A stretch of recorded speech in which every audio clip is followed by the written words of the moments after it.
Hello, nomads. Hello, party people. Hello, strangers everywhere across the internet. My name is V, and if you guys are wondering why am I not having a face for this review, that's because we're doing an entirely different audio review style that I'm only doing with family members. As you guys already know by my own template, and you obviously see two people on the screen that are completely new avatars. That's because I'm doing it with two new members of the family that are just appearing on the main channel. Everyone give a round of applause for Jenny and Aaron. Yay! Yay! And today, as I'm joined by Mercy and Genji from Overwatch, we are reviewing the big thing on Netflix right now of Stranger Things, the 80s time bomb that makes Twin Peaks seem like an after-school special. But how do we basically describe... wait. Guys, I know you probably are already knowing how my thing goes, but for this whole thing with family members, I'm trying to do it where my family talks more than I do. So, first I'm going to let Aaron, Genji, talk about the show for like the plot synopsis. Alright, so, basically, it takes place in 80s... Oh, what's the name of the town? It's in Wisconsin, we found out. No, it's not in Wisconsin. No? But the guy was wearing a Wisconsin sweatshirt. Anyways, it's a small town in the 80s, and a group of friends, I'd say, not Dungeons and Dragon friends. They sit in their basement and play the tabletop board game. And they're just kids. They're just kids, and they're kind of singled out at school, so I guess the stereotypical, would it be geeky 80s kids back in the day? Yeah. The ones that grew up to be millionaires and billionaires now. Anyways, after a night of board gaming one night, one of their friends disappears. On his way home. And a manhunt ensues for this young boy, and the sheriff of the town thinks there's something more to it, and the kids absolutely think there's something more to it, and all of a sudden, this strange, mysterious, bald girl appears out of nowhere, seemingly with powers. It's right out of... They described it in like one of the first 3 episodes. It's something like right out of Stephen King and a Steven Spielberg movie. So basically it's a show that's kind of like Firestarter, E.T., The Shining sort of thing, and Poltergeist in a way. Yeah. Absolutely. Especially the Poltergeist thing with the beast monster that comes out. Yeah, because we don't know what happens at first, and then the story unfolds, and you just can't stop watching. Yeah. It's one of those shows like you need the time, and you just sit and watch the whole damn thing. I think it took us, 2 nights because we had to take break. It was awesome. It was awesome. I couldn't help it but sit there and watch the whole thing. And by the way, Winona Ryder is the mother of the boy who disappears in this show, and it's the best acting I've seen her do in forever. Since Beetlejuice. Yeah. So, yeah, that's basically the plot synopsis. It's a crazy 80s time bomb show. But I think the main twist of it here than it was in a lot of other science fiction-y shows based in the 80s was it had 3 different narratives. One was with the kids. Honestly, I wanted to see one of the kids drown or just have their whole head wrung. The other one was with teens. What was there? You talking about the one that was just a complete dick to the girl right from the start? Yeah. Lucas. Lucas. I swear that child, if he wasn't beaten until he was a bloody mess by the time season 2 happens, I'm not gonna be happy. I think he redeemed himself in the last 2 episodes. Yeah, at the very end. Yeah, at the very end when he finally laid off a little bit and realized that the supernatural is real. Yeah. But then away from the kids, we also have the teenagers. Oh, that's right. the teenagers were just teenagers. There's nothing really special about them. Well, except for the missing boy's older brother. He was a bit of a creeper. Or it seemed to be. It seemed to be. In the very beginning, he seemed to be a bit of a creeper. A little bit of a creeper, but... Turns out he was... He's trying to protect the Yeah. girl. Protect the girl, protect his family. Yeah. And he was a non-believer as well until he saw the thing. The thing. The thing. The thing. And then the last narrative is from the adults, which includes Winona Ryder and the sheriff of the town, whose name escapes me at the moment, as they're all trying to culminate together for this one mysterious girl who just keeps on going through the show, calling herself 11. Right. Yep. Or L for short. L, yeah. Or L for short, yes. And the thing I think I liked about the sheriff, he did a really good job as a sheriff, but he didn't outright dismiss the mom right away. Like, he knew her personally. They never really got into how. He seemed like a giant dickhead at first. Until he found, oh God, in that episode where they find the boy's body. Oh, yeah. And it's like, puts a downer on the whole thing until the sheriff goes in and looks at the body. Yeah. And then everything is flopped on its head again. Although, to be honest, and for a lot of people that know the whole archetype, was anyone surprised when it was like, it's a fake body. Right. It's a fake body. We did too. We thought it.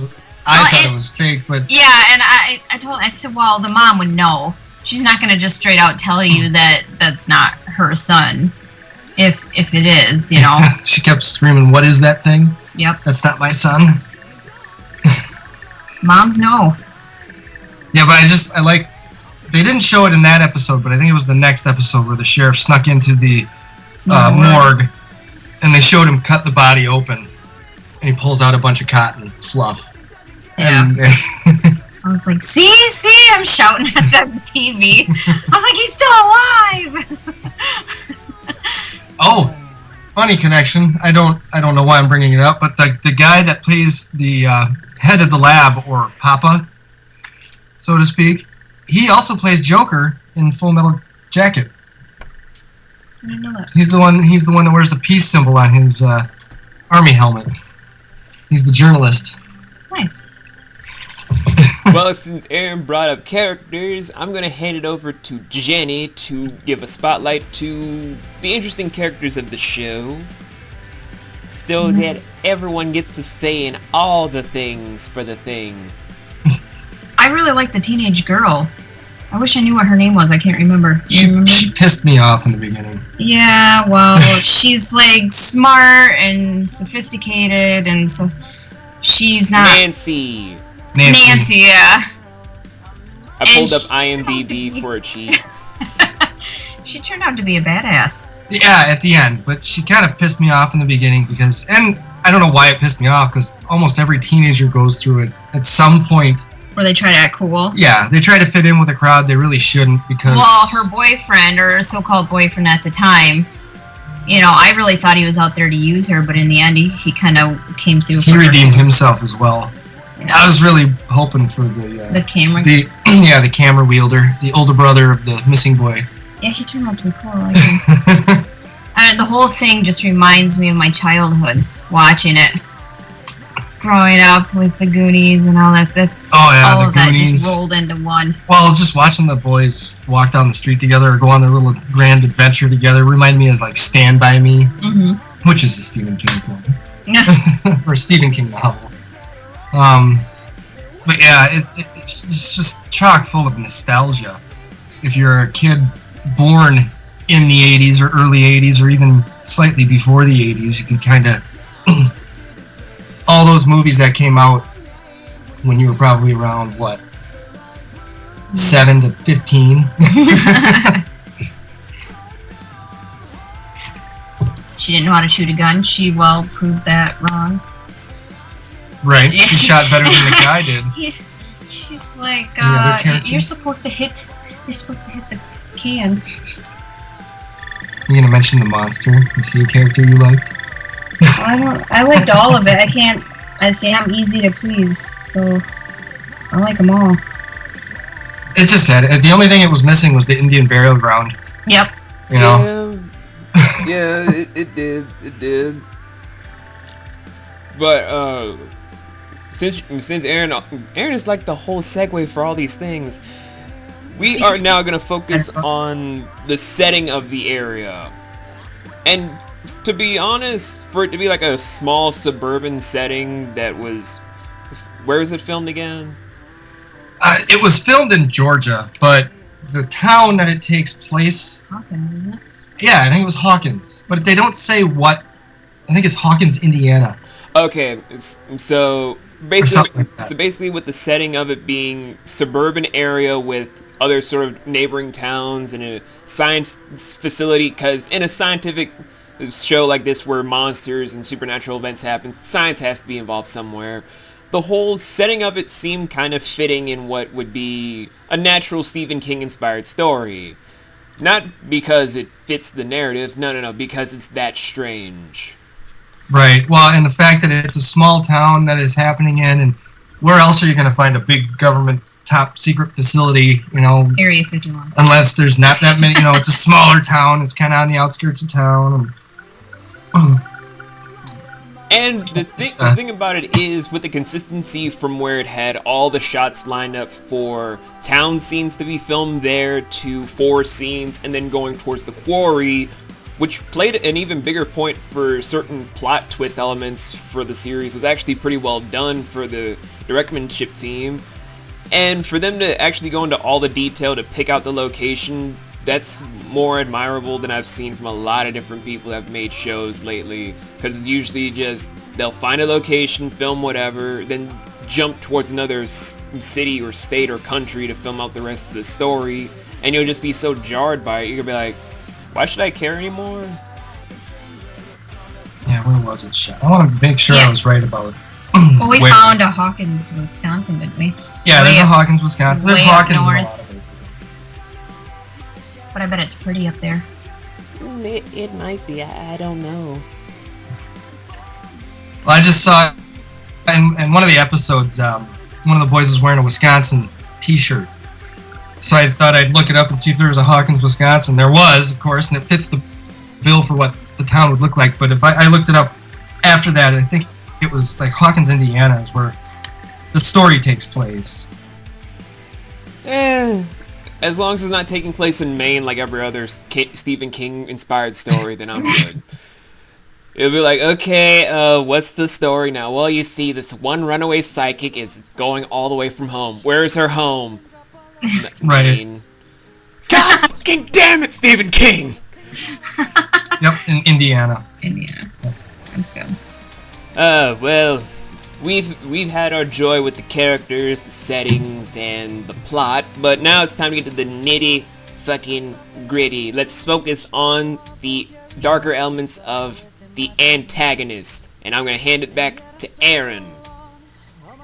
The flower monster? Well, all the antagonists. Alright.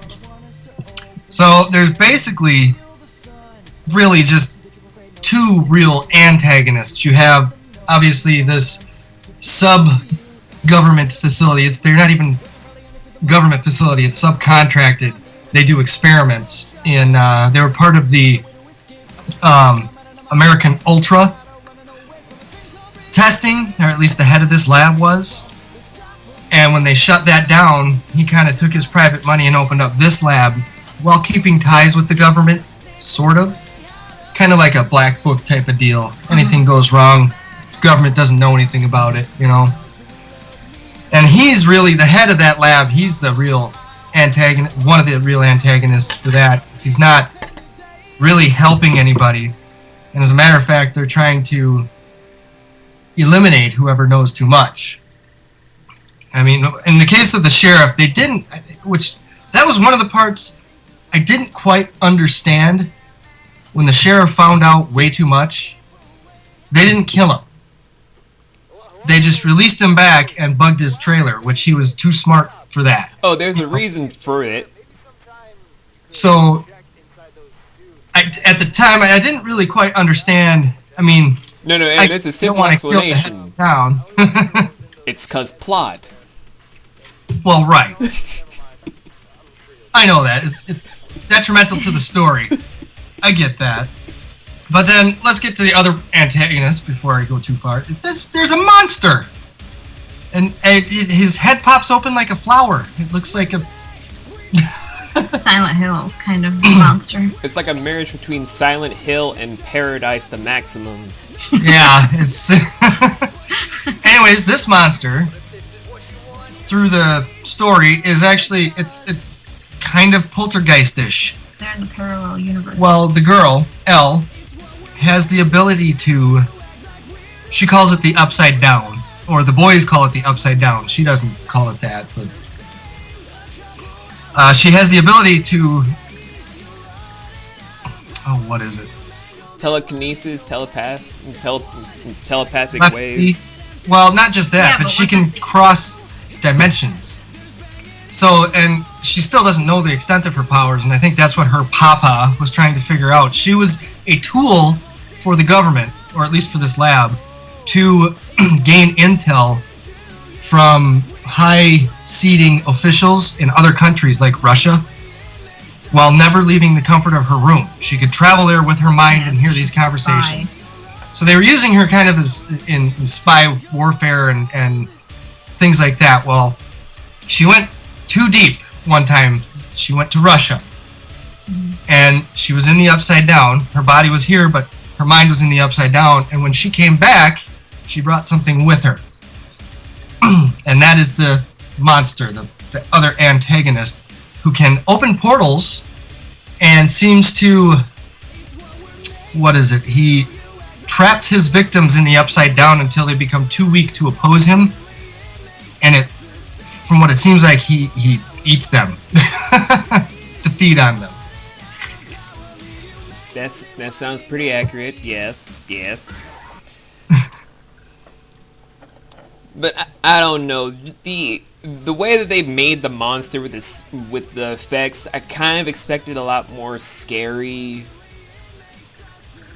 I mean, I think it's because I'm kind of spoiled by all the horror movie monsters of yore and growing up with a lot of different dark ideas in my head for my own monsters, so I'm kind of like, is that it? I was thinking something maybe more Alien-ish-esque, from Aliens, something fast and dark and not something so straightforward that you see. Yeah. I guess you've seen that style of a monster. Well, isn't that the point? Because they're doing a maybe retro style. Maybe there will be a different type of monster in season 2, or maybe he'll evolve or something. It just didn't seem like the scenes where he was just a flash on the screen were more scary than the actual monster itself. Exactly. And unlike with Aliens, even when you're staring right at that mother, it's scary, because you don't know, is he going to vomit on you and make you melt your skin? Is he going to protrude his thing out of his mouth and go through your skull? I don't know. I mean, I didn't dislike it. It just wasn't what I was expecting. I was expecting something a little more creepy. Yeah, that was my only problem as well, because I was expecting something a lot more creepy and sinister, and then I just had a simple generic American style monster that was like, where did Slender Man go without his suit? Right, exactly. That's what he looked like when his head's not open. They could have. At first, I thought it was going to be some sort of like shape-shifting monster. So I was expecting, like, okay, when it takes kids, I'm going to see it. I'm going to see this clown luring kids into the Upside Down. And then for the teenagers, it would be something completely different, Because they all love to float. Well, more about Elle, I think. Yes, let's talk about Elle. Let's make a section where we talk about the biggest MacGuffin / plot device of the show, Elle. Well, her papa decided to feed her mother a whole bunch of different drugs to make who she is. So he really was planning this out right from the start. All the way back in the 60s. Yeah. Yeah, and now her mother is a shell of a person thinking that her baby was gone. She's a vegetable. Yeah. She can't even speak. She can't speak. She can't really do much of anything. Her sister talks for her. Yeah. And as far as they know, they don't even think she had a baby. Yeah. That's what they told her. And her sister thinks that this is a bunch of ridiculousness, that her baby had powers and this and that, which were true. Yeah, Elle's backstory and origins are kind of the saddest thing about the show. Right. It was really sad to see that baby's room. Yeah, but it gets you right in the feels. But she turns out like she's not afraid of who she calls Papa, which she would. Well, she is, but she isn't at the same time. You know what I mean? Like, I think in her head, she knows, in her head, she knows that he would never do anything to hurt her. Not on purpose, anyways. In her head. Yeah. That's not to say, in reality, it'd be completely different, because look at, he has destroyed that girl. She's no longer a girl. She is, she's a soldier, so to speak. Yeah, she can't function, really. Yeah. She couldn't hardly talk. But she reminded me of Akira, almost. Less a fire starter, but more of Akira. How so? With her mentality. Not so much the insanity at the end and blowing and blowing up Tokyo, but you know, this realizing that she has powers more than what she thought she had to begin with. Being able to control them and then using them ultimately for good, not evil, as in Akira. But one of those powers is eating frozen Eggo waffles. Yes, frozen Eggo waffles. Oh yeah, Elle and her love of frozen Eggo waffles, and just up and robbing a grocery store for her Eggo waffles. Slamming the doors. A whole armful of Eggo waffles sitting in the field eating them. Hey, you need to pay her for that. Hey! As the door slams shut. Breaks. I bet you she could fly. That would be Maybe amazing. she'll do that in season 2. I don't know. She disappeared. She's still there. She's still there. We just don't know where. The officer's feeding her waffles. I did hear... I don't want to give too many spoilers away, but I did read an article on season 2. They're hoping to get into more about the sheriff's daughter. Ooh, that whom would be nice. In season 1, they show, you know, she had cancer, and then they show her funeral, but they don't show a body. Specifically state, right? But they don't specifically state that it was the cancer that killed her. And so this was coming from the actor that plays the sheriff, about them diving a little deeper into her backstory, and maybe there was something more than just cancer behind what had happened to her. That would be interesting. Which leads more into his backstory and possibly his wife's, who we only got to hear on the phone. Ex-wife, I should say. She had a baby with another man. But that sounded interesting to me. Like there may be more to his daughter's story, because his daughter was a big part of his story and how he felt when he lost his daughter, and why he was so supportive to Winona Ryder's character when her son disappeared. Or maybe this might be a stretch, but maybe that one scene at the finale where he meets those people from that car, maybe they give him an info on his daughter that he never knew about. Maybe that's it. I don't know. I read the article somewhere and it intrigued me that, oh, there might be more to his daughter's story. Well, I hope they come out with it soon, because I can't wait. I don't know if they've okayed production of it yet. There is going to be a season 2. There's no doubt. They just haven't given the green light for a ability to post it on Netflix yet, because they're still waiting on everyone to finish watching it over the past few months. Right. Yeah.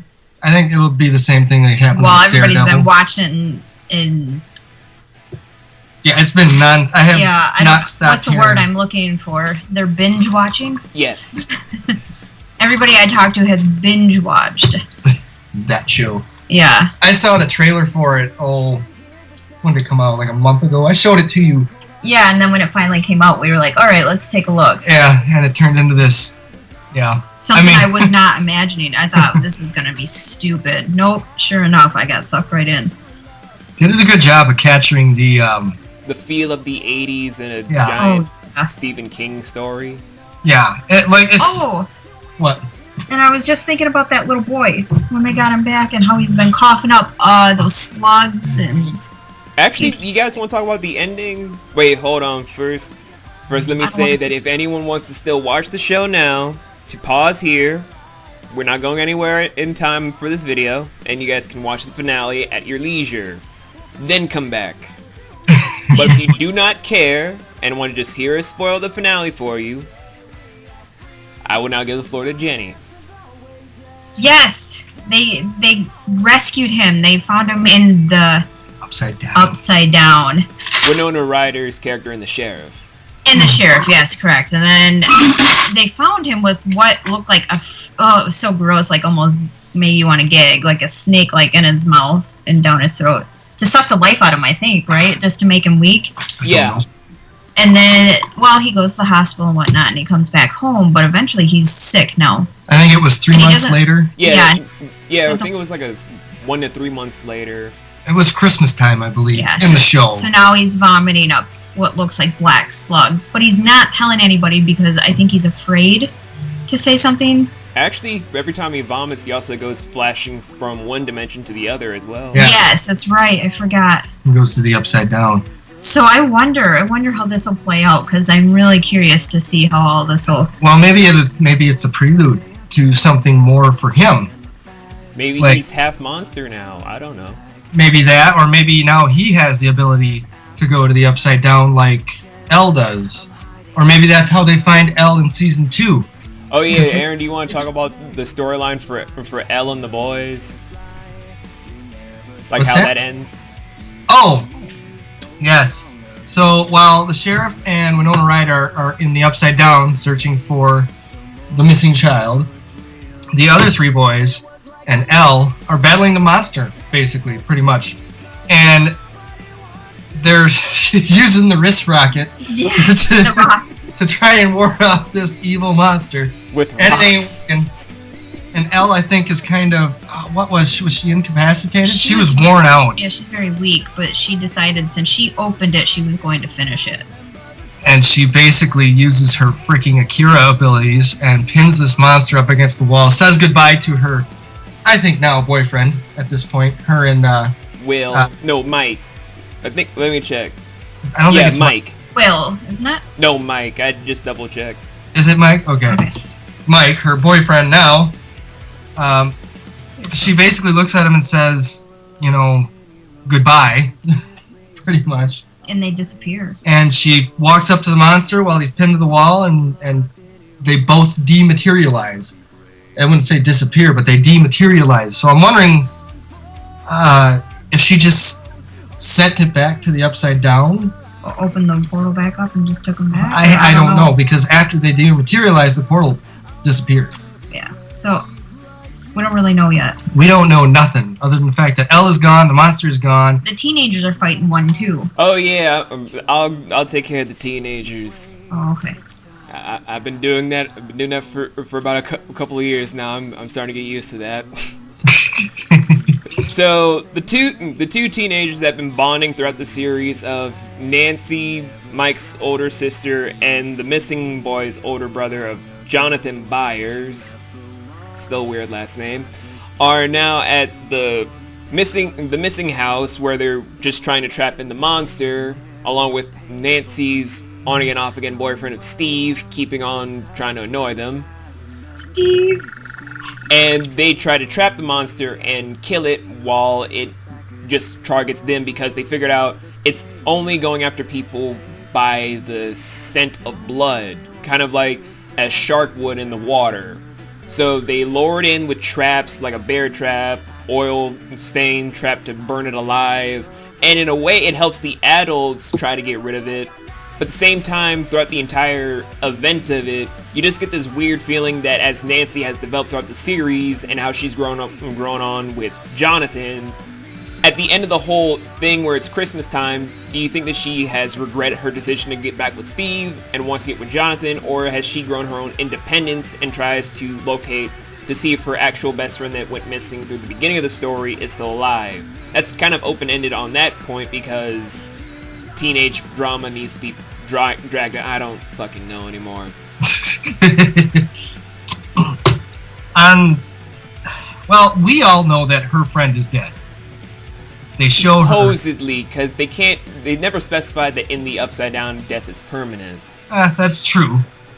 And she could just have the worm thingy in her, too. She just looked gross. But either way, it seemed like they kind of had given up on her once they had found... damn it. I got you. Will Byers. As soon as they found him and got him out of the portal, it seemed like they kind of, let's just close this thing and walk away. And 3 months later, you know, if Will was that weak after, what, maybe I don't know how long he was in the Upside Down. Weeks. But if he was that weak with the worm sticking his mouth in the Upside Down, I can only imagine where she could possibly be after months. And the shot that they show of her, she doesn't look alive. She looks pretty pale. So I'm not gonna say that she's alive, but it just seemed like they kind of gave up on that character once they got Will back. She was just kind of a feeder for the story. Or maybe she'll come back, but in a different form. Maybe she won't be herself. Maybe she'll be like assimilated, so to speak, or zombified. Maybe. Brains. Or maybe that's what that monster was doing with those worms. Maybe it eats some people, and that's how it procreates with others. Maybe it was impregnating them. That's gross. It's what the aliens did. Oh, that reminds me of that one movie we watched. What movie's that? I'm trying to think of the title. I won't think of it, so never mind. So, as for Steve and Nancy, how do you feel about that? Or what do you think about that? I think it looks like she's having second thoughts. I don't know about that whole thing. Steve seems really happy. You think she's maybe giving him a second chance because he sort of redeemed himself at the end there? Or? Probably. That's what it seems like. I guess. We won't know till season 2, and by all accounts, we'll probably go on about this for hours, so it's time we jump into the overall thing about the story, about how we felt about the whole entire series. So we'll just go from Aaron to Jenny, then to me for the overall stuff, and then we'll come up with our own rating for it. Alrighty. Overall, I really enjoyed it. Like, as Jenny said, we sat and binge watched this thing as much as we could. There were just a few, plot points that I didn't get that seemed, like I brought up earlier, why didn't they just kill the sheriff? But obvious for plot, had to have it. I'm glad they didn't. Don't get me wrong. It just one of those things didn't make sense to me. The monster. I wished it had been scarier. It just wasn't what I was expecting. For the overall story, though, and the cast, I think they all did great. Winona Ryder did excellent in her role as basically falling into crazy mom because her son is gone. She really hit that right on the head. The older brother, if they were trying to go for creepy factor, he did awesome. Till the end when he, again, redeemed himself. The boys, they did great. The small comic relief bits that you get that are kind of reminiscent Steven Spielberg movies with the chubby one. It's usually the chubby one. Dropping the F-bombs or the shits and this and that. I think the whole cast, they got the right guys to do this. And the storyline was right on. I like the whole damn thing. It's just those few little plot points that I didn't like. But I'm not going to hold that over nothing, because I like the rest of it, so. Alrighty. Okay, Jenny? I'm an easy-to-please person. The storyline was good, so I was pleased. That's how easy it is for me. Unless it had, like, really bad monsters, like with costume design and stuff. It really wasn't that bad. Comes out I am more of a Silent Hill fanatic, so that was okay with me. Pyramid Head. They could have used Pyramid Head. He is scary. He's one scary mofo. I'd see him in my dreams forever. That guy. Oh. So. Well, except for his naked butt. He's got to cover that up. Anyways, it's good. And it's going to... I have a feeling that as it goes on, it's going to keep getting better. And I'm going to keep binge watching. So that's what we do best. I'm the watcher. He's the reviewer, pretty much. I'm just the talker. Oh, yeah, pretty much. I'm the one that says, oh, yeah, I like it. And then that's as far as I get. And then I talk an hour about it. I love these two so much. Okay, well, overall, I find Stranger Things to be a really pleasant sort of blend of things. It's an 80s show through and through in the modern day era without ever having apologized for it, and I really appreciate that. The cast is phenomenal, the atmosphere is fantastic, the way they have the plot lines, with a few plot holes and plot errors, and having Eleven be one of the biggest MacGuffins in the series since Arnold and Hey Arnold. Although a little distracting, is decent and really good in its approach, and I really do hope that it goes really far with its work. However, this is my only issue. With a show that is this big so far, with how it has a really good first season, I have giant flashbacks to Twin Peaks having the same reception for its first season, where it had a promising start, good mystery, a really good feel for it, and having a really nice sort of supernatural air to its own mystery and drama, to an overarching story, that as soon as it started getting momentum for its pickup, the executives of the whole series decided to come down on it to make it into the hot mess that season 2 is. So my only fear is, will the fan base keep on making it as great as it is by making sure that the creators do what's going on, or will it have the entire executive decision just do whatever they want to make it suffer for people not speaking up when it actually matters? That's just my whole take on the thing. That's a good fear to have, though. Mm-hmm. But judging from what I've seen from most of the Netflix shows, because there are so many Netflix original series out there now, they all tend to be fairly good and decent. I mean, you know, like Daredevil was not bad, and season 2 was not bad.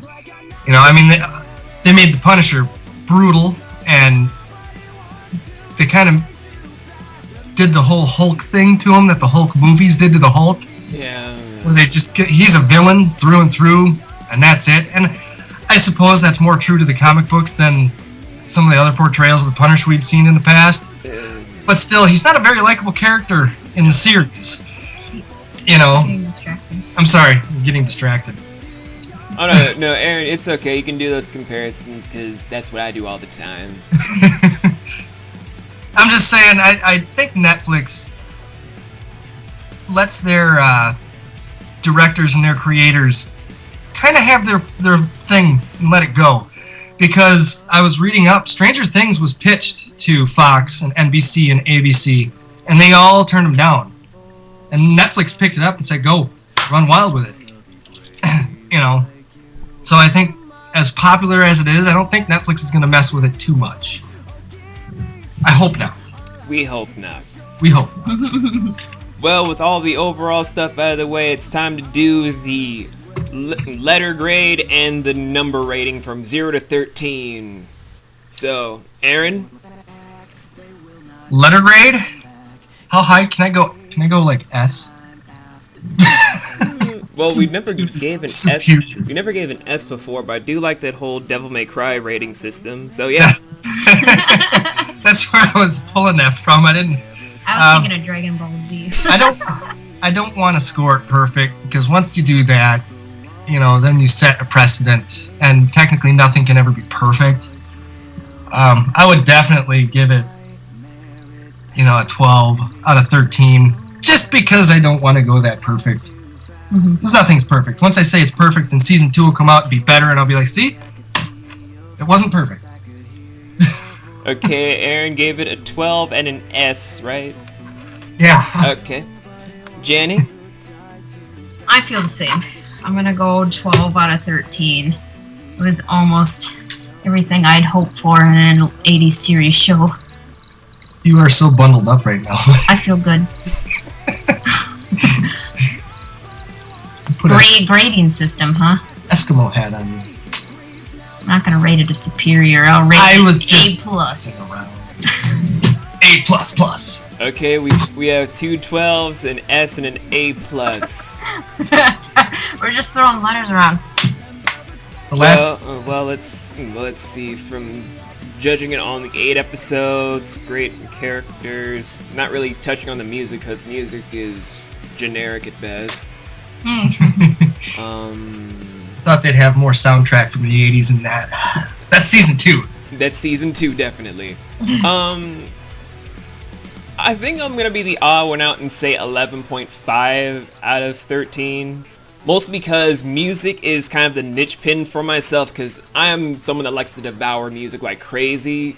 And if the soundtrack isn't as up to par with the rest of the story, I have to take that into consideration. Because that's just how I am for a lot of things. If it's a movie, if it's a TV show, if it's a cartoon, an anime, a play, if the music doesn't match up with how I expect the plot to be when I'm all invested, then I'm kind of just like, I'll just erase all the music from it and just watch the dialogue. You know, and I agree with you there. I guess I hadn't really thought about the music. Like, now that I look back on it, you'd almost kind of expect like an 80s soundtrack, you know, like Cyndi Lauper or something, you know, in there. But when I do think back on it, they did a pretty decent job with the original scores that they did put in. It did sound, they had the synthesizers in there and the creepy tones, but you're right, there wasn't, when I think back about it, there really wasn't a real soundtrack to think of, other than, what was it, The Clash? Yeah. That was the one, you know? And for a letter grade, I'm gonna give it an A. I would give it a superior, but it's that damn music factor. I gotta keep music in mind, man. Oh. Well, anyway, guys, this has been another collaborative review I've been doing with family. It is actually pretty nice to be able to have family take up the burden I do with reviewing and just have a ball with it, because it gets exhausting and boring just me sitting here looking at stuff, then reviewing it, and then just writing up the script and then hope it ends up still hilarious. Because I get bored with my own shit halfway through. I'm just like, okay, I'm just gonna type up one of my friends, see what they're doing. Rick, what do you do? Oh, he's watching porn. Throw out the phone out the window. So, yeah, if you guys love what I do with family members, keep on going to the comments and going to my featured page and see who you guys want me to do a review with next, because I have so many things I want to do with family that it's not even funny anymore. Woo! Not to mention all those vlogs are going to be coming out soon, but shh, y'all don't need to know about that yet. But anyway, before we close out, we want to first ask one small thing for Jenny's channel. As you all know, from what I'm placing in the description, Jenny and Aaron have a channel called Jennerous Gaming. However, they're looking for a community/fanbase name. We've been trying to brainstorm for the past few days now, and honestly, I kind of lost the name this morning when I was in the middle of filming something that I really hope turns out well. So I want you guys in the comment section, all over Twitter, just use hashtag JennyFandomName. Do your suggestions for a name for the fandom. I don't care if you guys are looking at this now, 5 years, 10 years from now when the fandom name's already chosen. Whatever you guys choose, I want to just hear from you guys' feedback on what you want as a name. It could be hilarious, it could be serious, it could be joking, just nothing perverted, because we don't do pervs or creepers. Not on this channel. No, not on this channel. On our channel, they're all welcome.